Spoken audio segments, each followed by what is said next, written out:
Okay, மூணாவது question என்ன அப்படின்னா, சிந்துவெளி வரி வடிவங்கள் பழந்தமிழோடு தொடர்புடையது என்று தெரிவித்தது யார் அப்படின்னு கேட்டிருக்காங்க. அந்த வரி வடிவங்கள் இருக்கு தெரியுமா, சோ அது வந்து நம்ம தமிழ் வரி வடிவங்கள் மாதிரியே தான் இருக்கு அப்படின்னு சொன்னது யார் அப்படின்னு பாத்தீங்கன்னா மகாதேவன். ஐராவதம் மகாதேவன் தான் அதை சொன்னாரு. ஐராவதம் மகாதேவன் யார் அப்படின்னு பாத்தீங்க அப்படின்னா, புகழூர் கல்வெட்டை கண்டுபிடித்தவர் தான் யாரு, ஐராவதம் மகாதேவன். புகழூர் கல்வெட்டு யாரை பற்றி சொல்லக்கூடியதுன்னா, சேர மன்னர்களை பற்றி கூறக்கூடிய ஒரு முக்கியமான கல்வெட்டு கரூர் பக்கத்துல இருக்கு. ஓகேவா, சோ அங்க பாத்தீங்கன்னா ஐராவத மகாதேவன் வந்து ஒரு 3 சேர அரசர்களை பற்றி அந்த கல்வெட்டு குறிப்பிடுதுன்னு சொல்லி என்ன பண்ணிருப்பாரு, சொல்லியிருப்பாரு. சோ இவர் தான் என்ன பண்ணாருன்னா, சிந்துவெளி வரி வடிவங்கள் பழந்தமிழோடு தொடர்புடையதுன்னு சொல்லியிருக்காரு. ஓகேவா, ஓகே. சோ 4வது கொஸ்டின் என்னன்னா, சோ சேம் நம்ம பார்த்த கொஸ்டின் தான். குடுமியான்மலை கல்வெட்டில் காணப்படும் பரிவாதினி என்ற சொல் எதை குறிப்பிடுகிறது அப்படின்னா வீணை. பரிவாதினி என்ற சொல் எதை குறிப்பிடுகிறது, வீணை. சோ நம்ம 8th தமிழ் புக்ல கூட இந்த கொஸ்டின்ஸை கூட பார்க்கலாம்.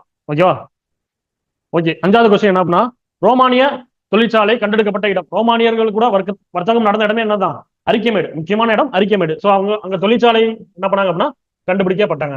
நாணயங்களை அச்சடிக்கும் தொழிற்சாலை எங்க இருந்துச்சு அப்படின்னா மதுரையில இருந்துச்சு. நாணயங்களை அச்சடிக்கும் தொழிற்சாலை மதுரையில இருந்துச்சு. கீழடியில ரோமானிய நாணயங்களும் கிடைச்சிச்சு. ஓகேவா, சோ அது மூலமா ரோமானியர்களுடன் வணிக தொடர்பு இருந்துச்சுன்னு சொல்லி சொல்றாங்க. ஓகேவா, 6th வந்து ஒரு பாடத்துல இருக்கும், பெருங்கற்காலம் இரும்பு காலம் அப்படின்றதுல கீழடியை பத்தி இருக்கும், அதுல தெளிவா சொல்லியிருப்பாங்க.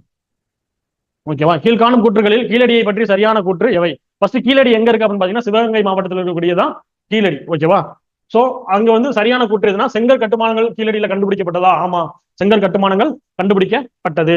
தமிழ் பிராமி எழுத்துக்கள் கொண்ட மட்கள ஓடுகள் கண்டுபிடிக்கப்பட்டதா. ஆமா, தமிழ் பிராமி எழுத்துக்கள் கொண்ட மக்களோடு கண்டுபிடிக்கப்பட்டது. கண்ணுக்கு மை தீட்டும் செப்பு கம்பி இருந்துச்சா. ஆமா, இருந்துச்சு. ஓகேவா, சோ இந்த 3 ஸ்டேட்மெண்ட்டும் கரெக்ட். 4வது என்ன சொல்றாங்க பாருங்க, பதிற்றுப்பத்தில் கீழடியை பற்றி குறிப்பிடப்பட்டுள்ளது. பதிற்றுப்பத்து யாருடையது, சேர மன்னர்களுடையது.